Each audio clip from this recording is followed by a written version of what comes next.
asalaamu calaykum waraxmatullahi tacaala wabarakaatu dhammaan ummadda soomaaliyed meel walba adduunka joogtiin waan isalaamay horta aan iskaga barnay magacayga waa maxamed aadam iyo saaxiibkay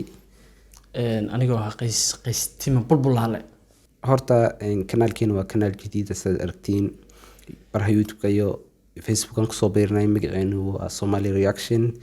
kanaalkeena wuxuu bixi doonaa insha allah reaction si magacuu qorniya somali reaction iyo waxaan sameyn doonaa insha allah pranks iyo challengeyo aad soo xisi doontiin saaxiibka sidii inuu sheegay janaalkan waa janaal cusub kolba janaalin hore waan kasoo muuqanay laakiin kan waa tii maxaan baan kusoo galnay magaciisa inuu sheegay somali reaction waaye kuma ekaan doono inaan reaction bixino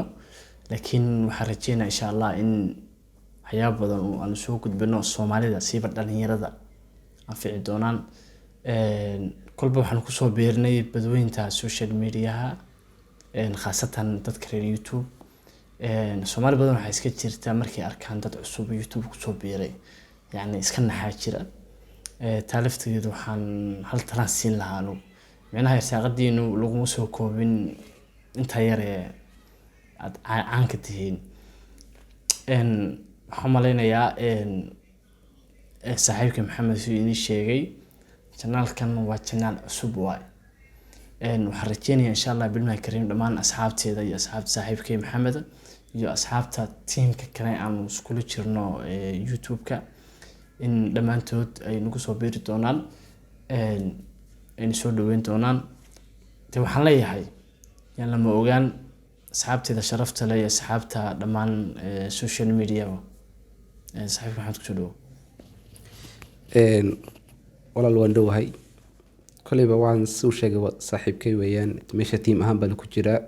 dee barnaamijyadeenu waa iska badan doontaa insha allah waa xisi doontiin taa baan rajeynayaa dee waxaan dhihi hadday kusoo yaaca meesha kusoo yaaca micnaha hadal iyo dhammaan Soomaalidu waxay tiraahdaa hadal badan haan ma buuxso insha allah waxaan rajeynayaa in dhammaan dadka social media isticmaala horta aslan Soomaalidu ma badna laakiin waxaan rajeynayaa insha allah inaan dhalinyarada iyo dadka waxaan ku nala fikirka insha allah soo dhaweyn doonaan qofka bilaadanka markuu hadaf leeyahay micnaha hadafkiisa ilaa ku guul gaara micnaha inuusan istaagin duruufo iyo caqabado badan oo ka hormaanay way jiraan laakiin caqabadaha duruufaha lamadan dhalan marka waxaan ka codsan lahaa asxaabteeda sharafta leh iyo dhammaan asxaabta Soomaaliyeed aan ku soo beernay YouTube inay si sharaf leh soo dhaweeyaan de walaaladiina iyo wiilashiina baan nahay dhinaca la shaytaan ku yaal noo kacday fadhiga noo kac sidii saaxiibka shiino culaha marka shiino culaha taqalaan walaina waan garanay aad ku xidhantahay tabaan ninkan kaxidiisa hadda wuxuu lahaa hal mar ka yara kaftame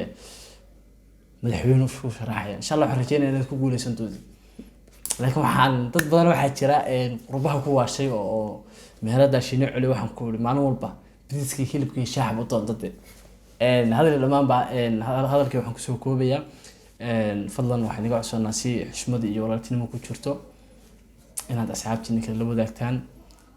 noo sii share gareysaan idinkoo mahadsan adduunkan waxa la isku yahay maxaad hal iyo laba kale leedahay maxamed dee wixii dhanaaba adaa soo koobayba waxaan dhihi karo ma jiro sama garan dee waxaan dhihi lahaa share iyo like anaka daynina intaan baa walaa kusoo koobi lahayn videogeeni koowaad soo udambeys videogan waa videoga ugu horeeyay aan hadda dabka ka soo qaadnay macnaha wuxuu leeyahay carcartiisa insha Allah waxaan rajeynayaa usbuucan iyo usbuucyo kale insha Allah ilaahay nafta noo daayaba inaan soo wadno waxyaabo kala kacsan haddii noqoto follow-ga waddanka aan joogno haddii noqoto waxyaabo kale fara badan haddii noqoto macnaha timo beeriste wax kale ma wax kale kuma garataan taasina waa iga kaftan aad baan salaamaya dhammaan ummadda Soomaaliyeed gaar ahaan dadka social media sida waaran u isticmaala sida faraha fudud maxaad ku dirsan lahayd laba dee faraha fudud soo dhaweeyo meesha subscribe saara taasna hilowga taasna hilowga taas waxa geena fadlan si xushmad leh mar labaad waxaan iga codsanayaa inaad subscribe aniga la bakhaylin ilaa walaalka baan nahay bari hadda maanta dad dhimatid waxaanu kaaga cayi doonaa adoo meesha taakiyo Okay, thank you baan leenahay. Kusoo dhawaada kanaalku waa kanaalkiinii. Salaam. سلام وين سلامنا معنا سلام وين سلامنا